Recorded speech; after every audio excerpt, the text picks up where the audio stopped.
ಎಲ್ಲರಿಗೂ ನಮಸ್ಕಾರ. Welcome back to my channel. ನಾನು ಪ್ರಿಯಾ. ಇವತ್ತಿನ ಶುಕ್ರವಾರದ ವ್ಲಾಗನ್ನು ನಾನು ಶೇರ್ ಮಾಡ್ತಾ ಇದ್ದೇನೆ. ಈ ವ್ಲಾಗನ್ನು ನೋಡಿ ನಿಮಗೇನಾದರೂ ಇಷ್ಟ ಆದರೆ ದಯವಿಟ್ಟು ಒಂದು ಲೈಕ್ ಮಾಡಿ, ಹಾಗೆ ನನ್ನ ಚಾನಲನ್ನು ಸಬ್ಸ್ಕ್ರೈಬ್ ಮಾಡ್ಕೊಂಡು ನೋಡಿ. ದಯವಿಟ್ಟು ಹೊಸ ಚಾನಲ್ ಆಗಿರೋದ್ರಿಂದ ನಿಮ್ಮ ಸಪೋರ್ಟು ನಮಗೆ ಬೇಕು. ದಯವಿಟ್ಟು ಸಬ್ಸ್ಕ್ರೈಬ್ ಮಾಡ್ಕೊಳ್ಳದೆ ನೋಡ್ತಾ ಇರೋರಿದ್ರೆ ದಯವಿಟ್ಟು ಸಬ್ಸ್ಕ್ರೈಬ್ ಮಾಡ್ಕೊಂಡು ನೋಡಿ ಅಂತ ಹೇಳ್ತಾ ಇದ್ದೀನಿ. ಹಾಗೆಯೇ ಬೆಳಿಗ್ಗೆನೇ ಬೇಗನೆ ಎದ್ದು ಎಲ್ಲ ಕೆಲಸವನ್ನು ಮುಗಿಸಿ ಈಗ ಮನೆ ಕ್ಲೀನಿಂಗನ್ನು ಮಾಡ್ಕೊಳ್ತಾ ಇದ್ದೇನೆ.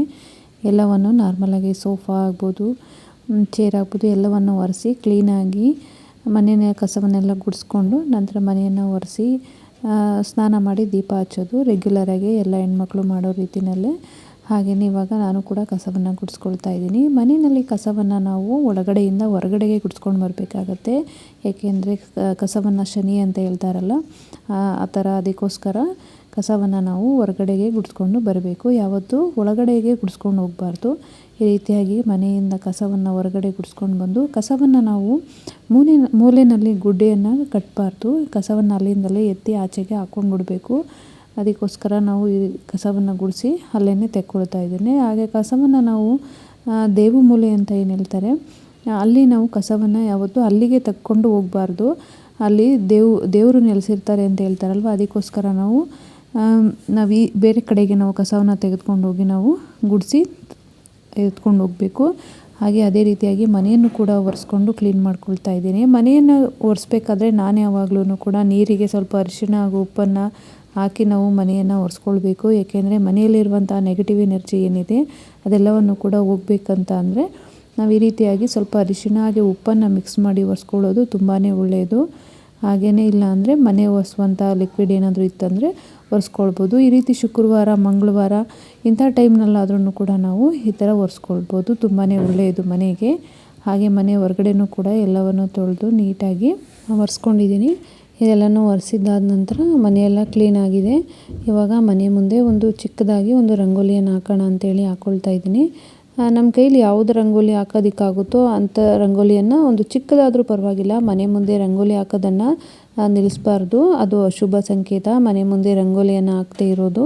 ನಾನಿಲ್ಲಿ ಚಾಪೀಸ್ನಲ್ಲಿ ಚಿಕ್ಕದಾಗಿ ಹಾಕ್ಕೊಳ್ತಾ ಇದ್ದೀನಿ. ರಂಗೋಲಿ ಪುಡಿನಲ್ಲಿ ಹಾಕ್ಕೊಳ್ಬೋದು, ಆದರೆ ನನಗೆ ರಂಗೋಲಿ ಪುಡಿನಲ್ಲಿ ಹಾಕಿದರೆ ಇಲ್ಲಿ ತುಂಬಾ ಗಾಳಿ ಬೀಸುತ್ತಲ್ವ, ಅದರಿಂದ ಪುಡಿಯೆಲ್ಲ ಹಾರೋಗ್ತಾ ಇರುತ್ತೆ. ಹಾಗೆ ಮಕ್ಕಳನ್ನು ಕೂಡ ಅಳಿಸ್ಬಿಡ್ತಾರೆ. ಅದಕ್ಕೋಸ್ಕರ ಚಾಪೀಸ್ನಲ್ಲಿ ಹಾಕ್ಕೊಳ್ತೀನಿ. ಸ್ವಲ್ಪ ಸಾಯಂಕಾಲದವರೆಗಾದ್ರೂ ಕೂಡ ಚಾಪೀಸ್ನಲ್ಲಿ ಹಾಕಿದ್ರೆ ಉಳ್ಕೊಳ್ಳುತ್ತೆ ಅಂಥೇಳಿ ನಮ್ಗೆ ಯಾವುದಾಗುತ್ತೋ ಅದನ್ನು ಒಂದಾದರೂ ರಂಗೋಲಿಯನ್ನು ಹಾಕ್ಕೊಳ್ಳೋದು ತುಂಬಾ ಒಳ್ಳೆಯದು.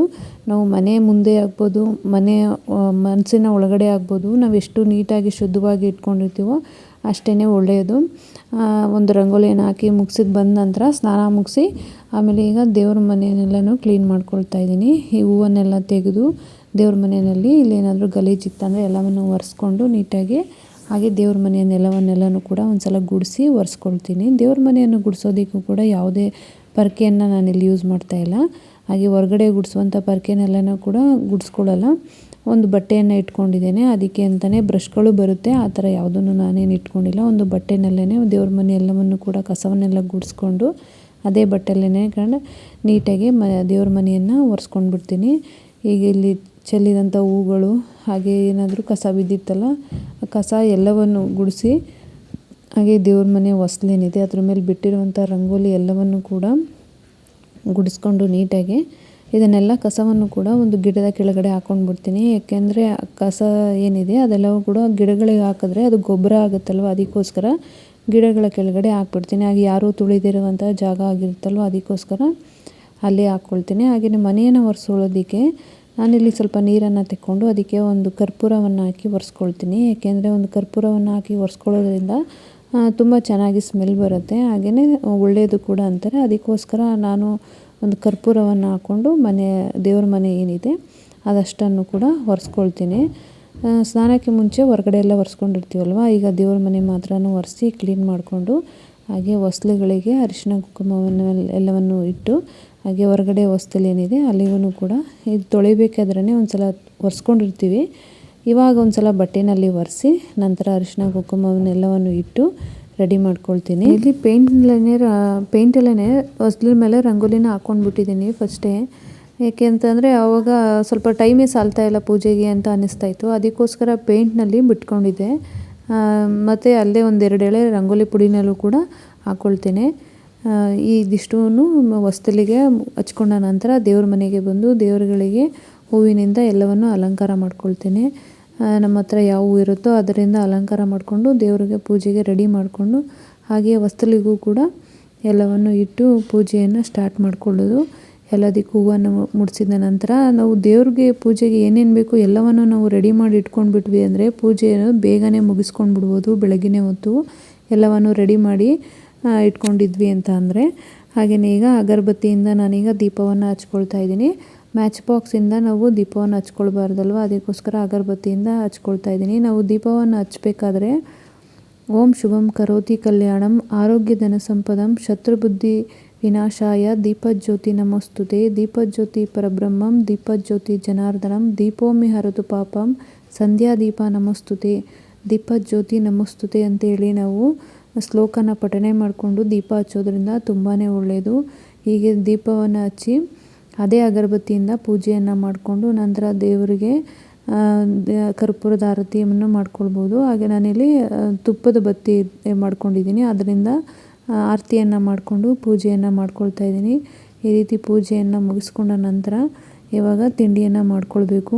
ನಾವು ಪೂಜೆಯನ್ನು ಮಾಡೋದಕ್ಕೆ ಇದೇ ಥರ ಪೂಜೆ ಮಾಡಬೇಕು ಅಂತ ಏನಿಲ್ಲ, ನಮಗೆ ಹೇಗಾಗುತ್ತೋ ಆ ರೀತಿ ನಾವು ಪೂಜೆಯನ್ನು ಮಾಡ್ಕೊಳ್ಬೇಕಾಗುತ್ತೆ. ನನ್ನ ಪ್ರಕಾರ ನಾನು ಯಾವಾಗ್ಲೂ ನನಗೆ ಯಾವ ರೀತಿ ಕಂಫರ್ಟಬಲ್ ಆಗಿರುತ್ತೋ ಆ ರೀತಿಯೇ ನಾನು ಪೂಜೆಯನ್ನು ಮಾಡ್ಕೊಳ್ಳೋದು. ನಾವು ಇದೇ ಥರ ಮಾಡಬೇಕು ಅದೇ ಥರ ಮಾಡಬೇಕು, ಯಾರೋ ಇನ್ನೊಬ್ಬರು ಈ ಥರ ಮಾಡಿದ್ದಾರೆ ನಾವು ಆ ಥರ ಮಾಡಬೇಕು ಅಂತ ಹೋದರೆ ಅದು ಆಗಲ್ಲ. ಈಗೆಲ್ಲ ಎಲ್ಲರೂ ಕೂಡ ವರ್ಕಿಂಗು ಕೆಲಸ ಮಾಡೋರೇ ಜಾಸ್ತಿ ಇರೋದ್ರಿಂದ ಅಂದು ನಾವು ಎಲ್ಲವನ್ನೂ ಕರೆಕ್ಟಾಗೆ ಮಾಡ್ತೀವಿ ಅಂತ ಹೋದರೆ ಆಗೋದಿಲ್ಲ. ನಮಗೆ ಯಾವ ರೀತಿ ಟೈಮ್ ಸಾಕಾಗುತ್ತೋ ಆ ಟೈಮನ್ನು ನೋಡಿಕೊಂಡು ನಾವು ಪೂಜೆಯನ್ನು ಮಾಡ್ಕೊಳ್ಬೇಕಾಗುತ್ತೆ. ನನ್ನ ಪ್ರಕಾರ ಅಷ್ಟೇ, ಎಲ್ರಿಗೂ ಅದೇ ರೀತಿ ಅಂತ ಹೇಳ್ತಾ ಇಲ್ಲ. ಅವ್ರವ್ರ ಇಷ್ಟ ಬಂದಂಗೆ ಅವರು ಮಾಡ್ಕೊಳ್ಬೋದು. ನಾನಂತೂ ಈಗ ಮಕ್ಕಳನ್ನ ಸ್ಕೂಲ್ ಕಳಿಸೋ ಟೈಮ್ ಆಗಿರ್ಬೋದು ಅಥವಾ ನಾವು ಮನೆಯಲ್ಲಿ ಕೆಲಸ ಮಾಡ್ಕೊಳ್ಳೋ ಟೈಮ್ ಆಗಿರ್ಬೋದು, ಎಲ್ಲವನ್ನು ನಾನು ನೋಡಿಕೊಂಡು ನಾನು ಮಾಡ್ಕೊಳ್ಳೋದು. ಮುಂಚೆನೇ ಎಷ್ಟಾಗುತ್ತೋ ಅಷ್ಟನ್ನು ನಾನು ರೆಡಿ ಮಾಡಿಕೊಂಡು ಪೂಜೆಗೆ ನಂತರ ನಾವು ಪೂಜೆಯನ್ನು ಮಾಡ್ಕೊಳ್ಬೋದು.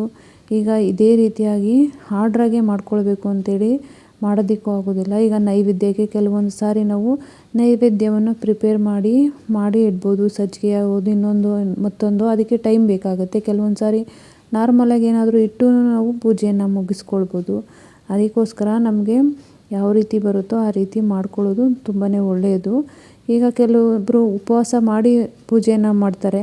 ಆ ರೀತಿ ವಯಸ್ಸಾದವ್ರಿಗಾಗ್ಬೋದು ಅಥವಾ ಏನಾದರೂ ಪೇಷಂಟ್ಗಳು ಆ ಥರ ಇದ್ದಾಗ ಎಲ್ಲರೂ ಕೂಡ ಅದೇ ಥರ ಮಾಡೋಕ್ಕಾಗಲ್ಲ ಅಲ್ವಾ.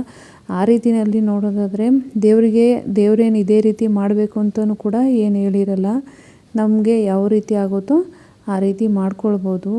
ದೇವರಿಗೆ ಶುದ್ಧ ಮನಸ್ಸಿಂದ ಮಾಡೋದು ಮುಖ್ಯ ಅಂತ ನನಗನ್ನಿಸುತ್ತೆ. ಯಾಕೆ ಅಂತ ಅಂದರೆ ಈಗ ದೇವರಿಗೆ ಸ್ವಲ್ಪ ನಾವು ಡೈಲಿ ಎದ್ದು ಕೈ ಮುಗಿದ್ರೂ ಸಾಕು ಅನಿಸುತ್ತೆ. ಯಾಕೆ ಅಂದರೆ ಕೆಲವರು ಕೈ ಕೂಡ ಮುಗಿಯೋದಿಲ್ಲ. ನಾವು ಎಷ್ಟೇ ಮನಸ್ಸು ಸ್ವಚ್ಛ ಇಟ್ಕೊಳ್ದೆ ನಾವು ಎಷ್ಟೇ ಪೂಜೆ ಮಾಡಿದ್ರೂ ಕೂಡ ಅದು ಏನು ಈಡೇರೋದೇ ಇಲ್ಲ. ನಾವು ಸ್ವಚ್ಛ ಮನಸ್ಸಿಂದ ಕೈ ಮುಗಿದ್ರೂ ಸಾಕು, ದೇವರು ಏನು ಈಡೇರಿಸ್ಬೇಕೋ ಅದನ್ನು ಈಡೇರಿಸುತ್ತೆ. ನಾವು ಕಷ್ಟಪಟ್ಟು ಪೂಜೆ ಮಾಡೋದಕ್ಕಿಂತ ಇಷ್ಟಪಟ್ಟು ನಮಗೆ ಎಷ್ಟಾಗುತ್ತೋ ಅಷ್ಟನ್ನು ಪೂಜೆ ಮಾಡಿದ್ರೆ ಸಾಕು. ಕಷ್ಟಪಟ್ಟು ಪೂಜೆ ಮಾಡೋದ್ರಿಂದ ಏನು ಅಷ್ಟೇನು ಸಿಗೋದಿಲ್ಲ ಅಂತಲೇ ಅನಿಸುತ್ತೆ. ನಾವು ಇಷ್ಟಪಟ್ಟು ಪೂಜೆ ಮಾಡಿಕೊಂಡ್ರೆ ನಮಗೇನಾಗುತ್ತೋ ಅದು ಹಾಗೇ ಆಗುತ್ತೆ. ಅದಕ್ಕೋಸ್ಕರ ನಾನು ಹೇಳೋದಿಷ್ಟೇ, ಸಿಂಪಲ್ಲಾಗಿ ನಮ್ಮ ಕೈಲಿ ಏನಾಗುತ್ತೋ ಅದನ್ನು ಪೂಜೆಯನ್ನು ಮಾಡಿ ನಾವು ಶುದ್ಧ ಮನಸ್ಸಿಂದ ಇದ್ದರೆ ಸಾಕು. ಯಾರಿಗೂ ಕೆಟ್ಟದನ್ನು ಬಯಸದೆ ಅದು ಏನು ಒಳ್ಳೆಯದಾಗಬೇಕೋ ಅದು ಹಾಗೇ ಆಗುತ್ತೆ ಜೀವನದಲ್ಲಿ ಅಂತ ಹೇಳ್ತೀನಿ. ಹಾಗೆಯೇ ಇವತ್ತು ತಿಂಡಿಗೆ ನಿಂಬೆಹಣ್ಣು ಚಿತ್ರಾನ್ನ ಮಾಡ್ಕೊಳ್ಳೋಣ ಅಂಥೇಳಿ ಬೇಗನೆ ಪೂಜೆಯನ್ನು ಮುಗಿಸಿ ನಿಂಬೆಹಣ್ಣು ಚಿತ್ರಾನ್ನವನ್ನು ಮಾಡಿದ್ದೇನೆ. ಏಕೆಂದರೆ ಪೂಜೆ ಇದ್ದಂಥ ಟೈಮ್ನಲ್ಲಿ ಸ್ವಲ್ಪ ಈಸಿಯಾಗಿರೋ ತಿಂಡಿಯನ್ನು ನಾವು ಮಾಡಿಕೊಂಡ್ರೆ ತುಂಬ ಬೇಗನೆ ಕೆಲಸ ಆಗೋಗ್ಬಿಡುತ್ತೆ. ಇಲ್ಲಾಂದರೆ ಮಕ್ಕಳನ್ನ ಸ್ಕೂಲಿಗೆ ಕಳಿಸ್ಬೇಕಲ್ವ, ಆ ಟೈಮ್ನಲ್ಲಿ ನಾವು ಪೂಜೆ ಮುಗಿಸಿ ತಿಂಡಿ ಎಲ್ಲ ಮಾಡೋದಕ್ಕೆ ಹೋದರೆ ಕೆಲವೊಂದು ಸಾರಿ ನನಗೆ ಟೈಮ್ ಸಾಲೋದಿಲ್ಲ. ಕೆಲವೊಬ್ಬರು ಮಾಡ್ಕೊಳ್ಬೋದು, ಆದರೆ ನನಗೆ ಇಲ್ಲಿ ಟೈಮ್ ಸಾಲಲ್ಲ ಅನಿಸುತ್ತೆ. ಅದಕ್ಕೋಸ್ಕರ ನಾನು ನಿಂಬೆಹಣ್ಣು ಚಿತ್ರಾನ್ನ ಈಸಿಯಾಗಿ ಆಗುತ್ತೆ ಅಂಥೇಳಿ ಇದನ್ನು ನಾನು ಚೂಸ್ ಮಾಡಿಕೊಂಡು ಇವತ್ತು ನನ್ನ ಸ್ಟೈಲ್ನಲ್ಲಿ ನಿಂಬೆಹಣ್ಣು ಚಿತ್ರಾನ್ನವನ್ನು ನಾನು ಮಾಡ್ಕೊಂಡಿದ್ದೇನೆ. ಹಾಗೆ ಈ ಚಿತ್ರಾನ್ನ ಏನಾದರೂ ಇಷ್ಟ ಆದರೆ ನೀವು ಕೂಡ ಒಂದ್ಸಲ ಟ್ರೈ ಮಾಡಿ, ತುಂಬಾ ರುಚಿಯಾಗಿ ಬರುತ್ತೆ. ಈ ರೀತಿಯಾಗಿ ನಾವು ಚಿತ್ರಾನ್ನವನ್ನು ಮಾಡ್ಕೊಳ್ಳೋದ್ರಿಂದ ನಿಂಬೆಹಣ್ಣಿನ ಚಿತ್ರಾನ್ನ, ಇಲ್ಲಿ ಈರುಳ್ಳಿಯನ್ನು ಯೂಸ್ ಮಾಡದೆ ನಿಂಬೆಹಣ್ಣು ಚಿತ್ರಾನ್ನವನ್ನು ಮಾಡ್ತಾರೆ. ನಾನೊಂದು ಈರುಳ್ಳಿಯನ್ನು ಕೂಡ ಹಾಕ್ಕೊಂಡು ನಿಂಬೆಹಣ್ಣು ಚಿತ್ರಾನ್ನವನ್ನು ಇವತ್ತು ಟಿಫನ್ಗೆ ಮಾಡ್ಕೊಂಡಿದ್ದೀನಿ. ನಾನು ಹೇಳೋದಿಷ್ಟೇ, ಯಾವುದೇ ಆದ್ರೂ ಅಷ್ಟೇ ಸಿಂಪಲಾಗಾದ್ರೂ ಪರವಾಗಿಲ್ಲ, ಮಾಡೋದ್ರಲ್ಲಿ ನಮಗೆ ಖುಷಿ ಇರಬೇಕು. ಆ ರೀತಿಯಾಗಿ ಪೂಜೆ ಆಗ್ಬೋದು, ತಿಂಡಿ ಆಗ್ಬೋದು, ಯಾವುದನ್ನಾದ್ರೂ ಅಷ್ಟೇ ನಾವು ಸಿಂಪಲ್ಲಾಗಿ ಮಾಡಿಕೊಂಡ್ರು ಖುಷಿಯಾಗಿ ನೆಮ್ಮದಿಯಾಗಿ ನಾವು ಮಾಡೋದ್ರಿಂದ ಸಿಗುವಂಥ ಫಲ ಏನಿದೆ ಅಷ್ಟೇ ತೃಪ್ತಿಯಾಗೂ ಕೂಡ ಇರುತ್ತೆ ಕೆಲಸದಲ್ಲೂ ಕೂಡ. ಅದಕ್ಕೋಸ್ಕರ ನಾನು ಹೇಳೋದು ಸಿಂಪಲ್ಲಾಗಿ ಮಾಡಿದ್ರೂ ನೆಮ್ಮದಿಯಾಗಿ ಮಾಡಬೇಕು. ಅದಕ್ಕೋಸ್ಕರ ಹಾಗೆ ಇವತ್ತಿನ ವ್ಲಾಗು ಇಷ್ಟೇ ಆಗಿರುತ್ತೆ. ಈ ವ್ಲಾಗು ನಿಮಗೇನಾದರೂ ಇಷ್ಟ ಆಗಿದ್ದರೆ ದಯವಿಟ್ಟು ಒಂದು ಲೈಕ್ ಮಾಡೋದನ್ನು ಮರಿಬೇಡಿ. ಹಾಗೆ ನನ್ನ ಚಾನಲ್ನ ಸಬ್ಸ್ಕ್ರೈಬ್ ಮಾಡ್ಕೊಂಡು ನೋಡಿ ಅಂತ ಹೇಳ್ತೇನೆ. Thank you for watching.